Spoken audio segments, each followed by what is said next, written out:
Welcome to Monday Night Customs Analyst Desk. I'm your host, Cash for Null, and with me is pop music star Drop It Like It's Box. How are you feeling today, Drop It Like It's Box? You know, I'm ready for a powerful day of customs analysis here. I know it doesn't look like I'm speaking, but I am, and I just want you all to know that I'm here fresh off my episodic rise from the lowest bottom of the MMR to give you some expert analysis on how your customs could be going better. Yeah, definitely. All right, so let's just jump in here. We've got our first game coming up. We've got our two fantastic teams. We've got on team one, we've got, Doom Geek, Two Toxin, Name Irrelevant, Cash for Null, and Bloody Sunday. And then on team two, we've got Hector, PM, ya boy Dwayne, RCCSR, and Haley.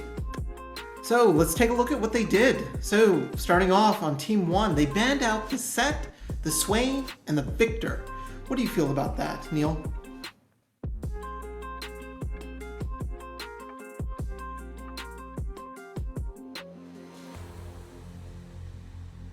Neil, you're muted. Sorry about that. So yeah, we see pretty obvious ban selections here where we're looking at, your boy Dwayne, obviously a huge threat on Victor, continuing to be banned as well as it being one of the S tier champions, despite it being something that has recently started to fall in stock in terms of its win rate. We're also seeing the Swain ban as obviously an attempt to ban out some of the threats on the other team, and the Set ban is just kind of a given at this point. Yeah, can't let RCCSR get his Set on. He's just been a terror on that. But also, Set just in general has been quite the playmaker. Now, on the other side, we have Malzahar, which I'm surprised by. Malzahar does not have a good win rate. I think it's below 20% at this point. The Leona, of course, that strong, frontline tank coming in with two forms of CC and just a whole lot of damage absorption. And then, of course, the Seraphine, the terrifying pop star who just throws out that one ult and changes the entire course of a team fight. I'm really seeing this being a player-based ban. I mean, Malzahar, I know, not a serious, scary champion in and of itself, but that Cash guy is definitely a serious threat with Malzahar. Jumping back, after they made the first three selections, they went back and they banned the Mordekaiser and then the Katarina on team one. I don't know what they were thinking there. What do you think? Yeah, I mean, I feel like these are just attempts to kind of help corner Haley, or try to corner Haley in terms of what picks she might be able to make. Obviously both. I mean, at least her Katarina is definitely a scary pick, and I think the Mord is something that we've seen Alec with Rixar do some pretty serious damage with. And then on team two, they banned out the Tristana and the Jarvan. I can see Jarvan coming in for a playmaker. I guess they don't want the Jarvan plus the Rumble combo. Basically, so you get trapped inside of Jarvan's Cataclysm, and then Rumble drops down his ult, and everybody in there is fried. The one that surprises me is the Tristana. I feel like Tristana just doesn't scale fast enough for how fast these games generally go. What do you think? I'm with you. That one confused me a little bit. I think the J4 is a great ban in terms of stopping the potential for the Wombo combo. But yeah, we'll see kind of what came out of the Tristana ban. Obviously, it resulted in no kind of impact in terms of an AD carry being selected. Yeah, and let's take a look at Team 1. What does their comp sort of imply their strategy is going to be? I mean, they picked out that Janna, they've got that Rumble, they've got that GP.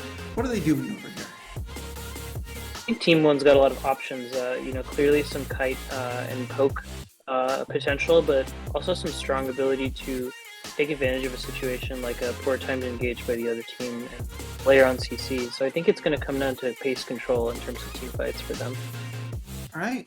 Team 2, on the other hand, is looking for a sort of a Mumu go in and then everybody else just take advantage of that huge CC that comes out of that bandage wielding mummy.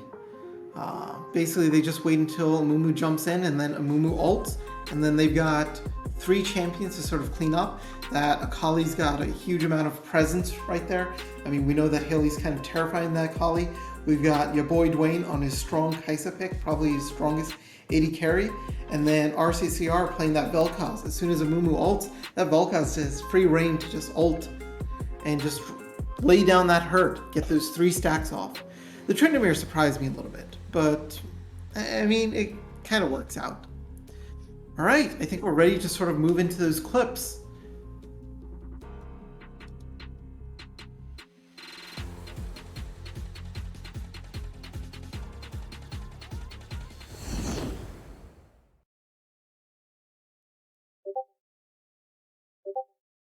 Okay, so taking a look, so we're starting off with the first fight here. We can see that people have gone back and they've at least made their first buy. Right now it's looking in favor of red team with the 9 kills, CC reduction with the Sunfire Cape. We've got Tryndamere, he hasn't finished his first item yet. We have the Kaisa, she's got her first item. The Vel'Koz, he's still working on he doesn't have his mythic yet, but he's got quite a bit of damage and a lot of, mana staying in. And it looks like the Akali is going for that off bruiser build, going with that Divine Sunderer.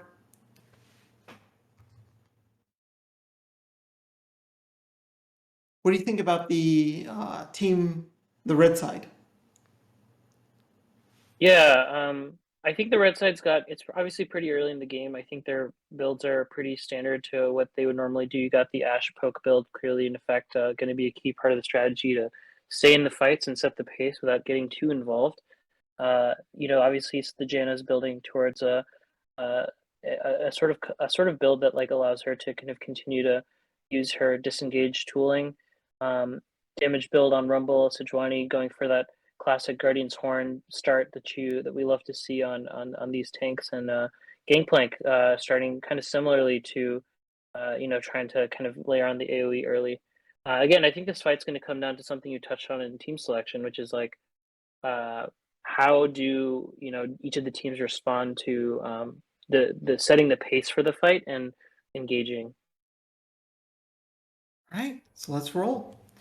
So, as we can see here, it looks like blue team is sort of pushed forward. The red team has been pushed back, but the new Mooney is coming over. Vel'Koz is poking out. He gets the Janna with his W. We've got the Ashe poking, throwing out. Oh, the Sejuani catches the Tryndamere. Tryndamere is chunked down. Amumu comes in. Rumble drops his ult. We have Tryndamere coming back in. Tryndamere is ulting. Oh, there goes the Sejuani. Oh, what? The Amumu follows the snowball, goes straight under tower. The Akali is trying to pick him off. But man, all right, it looks like it's advantage for blue team right now. But oh, the snowball! Oh, GP with the single parlay just kills him out. Yes. And then we have the Rumble coming in. He's throwing out. The Amumu's coming out with a late ult. Akali is trying to clean up. Dwayne is jumping in there. He's shooting out with the Kaisa. We have the Akali left over. Oh, the Akali stays to fight. Kills the GP. But then the Rumble comes back, starts fighting. Kali looks like she's going after the Rumble, but then pushes back, goes after the Ashe. But it looks like that's it. Wasn't going to be enough. I think really the blue team CC let them take the fight at their own pace, but the red team just can't sync up when they're going in. You got the CC layering and the AoE, which lets them kind of prolong this fight. Yeah. So let's go back. Let's take a look at this highlight. So right here is where this fight sort of starts off. The Tryndamere pushes forward. It looks like he's trying to get some of those minions over there. And what's up happening is that his health gets absolutely chunked. I mean, between the Rumble getting his flamethrower off and the Sejuani sort of catching them, I mean, just central right here seems to be what's happening. I mean, Tryndamere is just getting chunked. I can't say those minions might have been worth it in the context of what ended up happening. Right. So jumping over here, we see this Amumu go in. What do you think about that? What do you think the plan was here? I thought it was an interesting decision. I think maybe there was an attempt to essentially try and bait it. I think Amumu, with the tankiness he has, allows him to kind of go in and decide to disengage, which he ultimately does. But I think he sends his team a certain signal, which is interesting. They do correct pretty quickly as if we keep rolling the clip. They seem to kind of collectively decide to back off, but I think it sets up an interesting situation following. All right, so right here, I think we know what's happening. Yeah, I think the Vel'Koz catch really feels like it gives the red team a clear sense that, hey, we can actually turn the tide on this fight, and from there it ends up just being the red team using their tools, layering on CC. The Amumu ult isn't enough; it's a numbers game at that point, and I think the blue team Akali left standing is just not enough to win the 1v2 in the context of these kind of pretty damaging champions. All right, so heading down to our next clip, it looks like the first two towers have fallen. So once again, I will go over what the blue team is sort of looking at. We've got the Amumu. He's running that double anti-CC. I just don't see enough CC to warrant the Amumu running both the Sunfire Cape and the Merc Treads. I know that there's quite a bit of magic damage on that side, but I feel like maybe an Iceborne or switching it up and picking out the auto attack reducing boots would have been better. The Tryndamere has finished off his first mythic item. The Kaisa is sort of starting to transition into that Kraken Slayer plus that attack speed damage. The Vel'Koz has the burst from the Ludens to go after those squishies in the backline, like the Ashe and the Janna, as well as the GP. And then I'm not really sure what Akali is building. It sort of looks like what is that item called with the I guess I'm Divine blanking on it. Tsundere? What was it? Divine Tsundere, right? Yeah, no, she's got the Divine Sunder. It's the one that comes right after it. It's the one that basically, when Akali attacks, and if she gets hit, she gets to store that damage. And it sort of does DOT over time, but if she kills someone, she gets that 100% death stance. Yes. All right. And then over to Team 2. What do you think, Neil? Yeah, I'm not seeing anything particularly terrifying from the Team 2 side. I think we got the Gangplank build, obviously allowing him to do some kind of invisibility in between his attacks from the Dustblade. We got the Ashe build in full effect with the Man Immune built out, as well as the Imperial Mandate. Rumble's kind of doing the standard Rumble build, and you got the Sejuani having not completed a full item beyond the initial mythic, so that's going to be interesting. But I think overall they seem like they're in a good position, especially with their golded, with their kill advantage. Not so much a gold advantage, but I think that their builds are lining up with a clear sense of an identity. Personally, All right. Starting off, red team is sort of pressuring out. They're pushing forward. We see the push come in. See Amumu sort of come in. Oh, he gets a catch. It's a catch on the Rumble, and then he jumps in, flashes in, gets everybody with the ult. Sejuani is pushing forward. GP drops the ult, splitting off the Amumu and the Tryndamere. The Tryndamere is just getting punished. The Kaisa comes in, but she's just caught. The Vel'Koz is trying to clean up, but he's going after that Rumble. You've got this. Oh man, this went really poorly for the blue team. Kaisa has to flash away, but oh no, the GP catches the Kaisa, and that is just a cleanup. Okay. I think blue team just got ahead of themselves. The Amumu got a great catch, but then he tried to get all of them, and then GP was able to just cut off the team in the back. What did you see, Neil?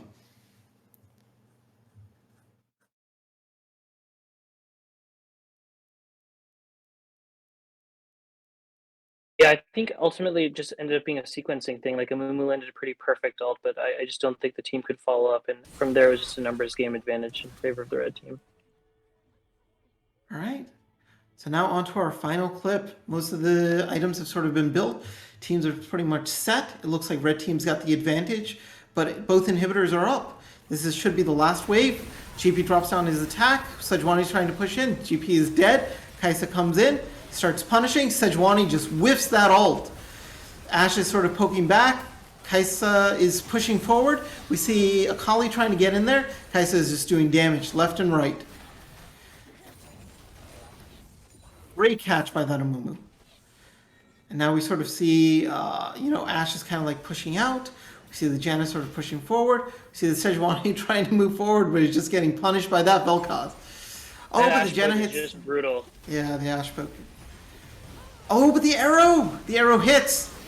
And then you see, wow, I mean, blue team is winning over here. They're just taking everything. Oh, but then GP comes back up. We see the punish come out. They've stayed too long. Their welcome is over. And they clean everybody up except for the one Amumu.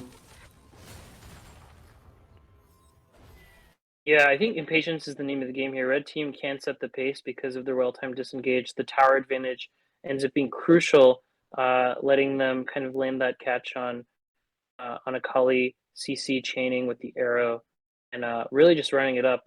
Even though they lost Gangplank and Rumble early in the battle, they're able to kind of sustain themselves and win over time because blue team just feels too impatient in this battle. What do you think, Cash? Yeah, I think that was a lot of misplays. Let's go back and let's watch. I think the Sejuani just completely whiffed that ult. It flies off the map. Like, just watch that again. So, what was this Sejuani thing? Look at that. Completely misses Dwayne. I mean, great sidestep with Dwayne, but also, oh man, I don't think it was that terrifying. Yeah, you would have thought that was unrecoverable, but Yeah. I think it's the backing off collectively on the red team side was, I think, a really smart decision, and the patience really made the big difference here. Yeah, 100%.